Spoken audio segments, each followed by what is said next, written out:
yurtlarda mektep açılır, halkımızga her taraftan nurlar saçılır.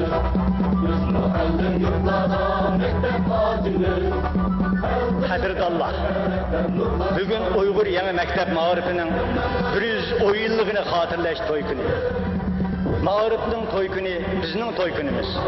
Farzandlarimizning to'y kuni.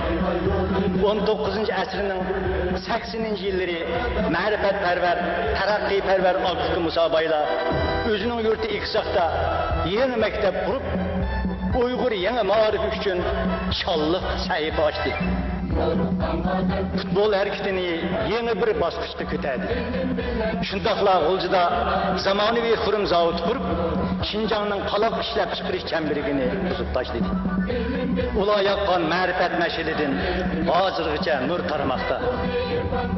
1927 yil mayda Qashqar Saman rayonida Iqsoq Husayniya maktabi komandasi 2 maydon futbol musobaqasida Angliya, Shvetsiya konsullari komandalarını birga qarshi 2-0 qarshi 7 natija bilan yengib 10 mingdan ortiq tomoshabinni ong-tong qoldirgan. Tongchilab, cho'qan sog'an, ma'rifat va tafakkur cho'lponlari qalb ko'kidan mangu o'chmaydi. Halkımızga her taraftan nurlar saçılır.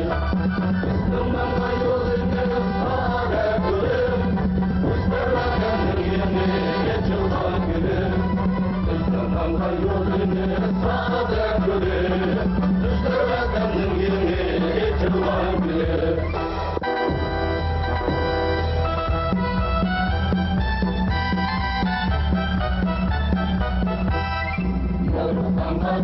Mekte yürek kalbimiz, ilim bilen istenge iman ediniz.